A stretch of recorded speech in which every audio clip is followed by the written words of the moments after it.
When I was asked to make the commencement speech, I immediately said yes. Then I went to look up what commencement meant, which would have been easy if I had a dictionary, but most of the books in our house are Porsches and they're all written in Australian. So I had to break the word down myself to find out the meaning. Commencement, common and cement. Common cement. You commonly see cement on sidewalks. Sidewalks have cracks, and if you step on a crack, you break your mother's back. So there's that. But I'm honored that you've asked me here to speak at your common cement. I thought that you had to be a famous alumnus. You had to graduate from the school. And I didn't go to college here, and as I don't know if President Cowan knows, I didn't go to college at all, any college. And I'm not saying you wasted your time or money, but look at me, I'm a huge celebrity.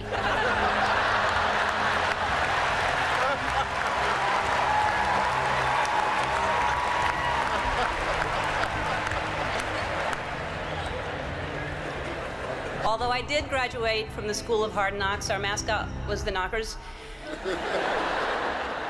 I spent a lot of time here growing up. My mom worked at Newcomb, and I would go there every time I needed to steal something out of her purse.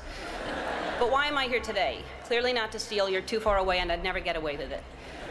I'm here because of you, because I can't think of a more tenacious, more courageous graduating class. I mean, look at you all wearing your robes. Usually when you're wearing a robe at 10 in the morning, it means you've given up.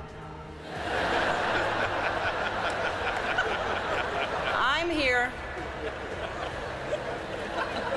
because I love New Orleans. I was born and raised here. I spent my formative years here, and like you, while I was living here, I only did laundry 6 times. When I finished school, I was completely lost, and by school I mean middle school, but I went ahead and finished high school anyway, and I had no ambition. I didn't know what I wanted to do. I did everything from I shucked oysters, I was a hostess, I was a bartender, I was a waitress, I painted houses, I sold vacuum cleaners. I had no idea. And I thought I'd just finally settle on some job, and I would make enough money to pay my rent, maybe have basic cable, maybe not. I didn't really have a plan. My point is that by the time I was your age, I really thought I knew who I was, but I had no idea. Like, for example, when I was your age, I was dating men.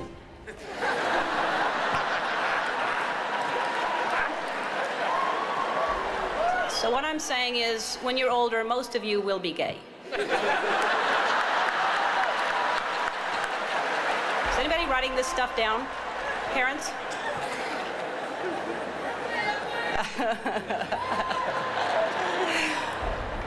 Anyway, I had no idea what I wanted to do with my life, and the way I ended up on this path was from a very tragic event. I was maybe 19, and my girlfriend at the time was killed in a car accident. And I passed the accident, and I didn't know it was her, and I kept going. And I found out shortly after that it was her. And I was living in a basement apartment. I had no money. I had no heat, no air. I had a mattress on the floor, and the apartment was infested with fleas. And I was soul searching. I was like, why is she suddenly gone and there are fleas here? I don't understand. There must be a purpose, and wouldn't it be so convenient if we could just pick up the phone and call God and ask these questions? And I started writing, and what poured out of me was an imaginary conversation with God, which was one-sided. And I finished writing it, and I looked at it, and I said to myself, and I hadn't even been doing stand-up ever. There was no club in town. I said, I'm going to do this on The Tonight Show with Johnny Carson. At the time, he was the king. And I'm going to be the first woman in the history of the show to be called over to sit down. And several years later, I was the first woman in the history of the show, and only woman in the history of the show, to sit down because of that phone conversation with God that I wrote. And I started this path of stand-up, and it was successful, and it was great, but it was hard because I was trying to please everybody, and I had this secret that I was keeping, that I was gay, and I thought if people found out, they wouldn't like me, they wouldn't laugh at me. Then my career turned into, I got my own sitcom, and that was very successful, another level of success, and I thought, what if they find out I'm gay, then they'll never watch, and this was a long time ago. This was when we just had white presidents. But anyway, this was back many years ago. And I finally decided that I was living with so much shame and so much fear that I just couldn't live that way anymore. And I decided to come out and make it creative, and my character would come out at the same time. And it wasn't to make a political statement. It wasn't to do anything other than to free myself up from this heaviness that I was carrying around. And I just wanted to be honest. And I thought, what's the worst that can happen? I can lose my career. I did. I lost my career. The show was canceled after 6 years without even telling me. I read it in the paper. The phone didn't ring for 3 years. I had no offers. Nobody wanted to touch me at all. And yet I was getting letters from kids that almost committed suicide but didn't because of what I did. And I realized that I had a purpose, and it wasn't just about me, and it wasn't about celebrity, but I felt like I was being punished, and it was a bad time. I was angry, I was sad, and then I was offered a talk show. And the people that offered me the talk show tried to sell it, and most stations didn't want to pick it up. Most people didn't want to buy it because they thought nobody would watch me.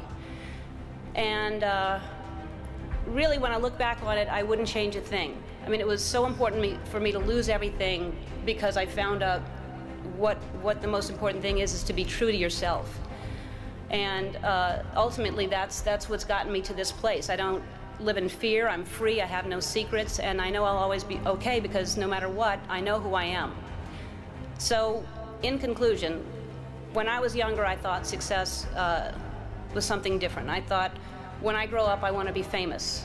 I want to be a star. I want to be in movies. When I grow up, I want to see the world, drive nice cars. I want to have groupies.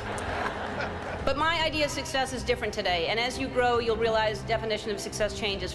For me, the most important thing in your life is to live your life with integrity and not to give in to peer pressure to try to be something that you're not, to live your life as an honest and compassionate person, to contribute in some way. So to conclude my conclusion, follow your passion, stay true to yourself, never follow someone else's path unless you're in the woods and you're lost and you see a path, then by all means you should follow that. Don't give advice. Don't take anyone's advice. So my advice to you is to be true to yourself, and everything will be fine. And I know that a lot of you are concerned about your future, but there's no need to worry. The economy is booming. The job market is wide open. The planet is just fine. It's going to be great. You've already survived a hurricane. What else can happen to you? And as I mentioned before, some of the most devastating things that happen to you will teach you the most. And now you know the right questions to ask for your first job interview, like, is it above sea level? So to conclude my conclusion that I previously concluded in the common cement speech, I guess what I'm trying to say is life is like one big Mardi Gras. Show people your brain. And if they like what they see, you'll have more beads than you know what to do with.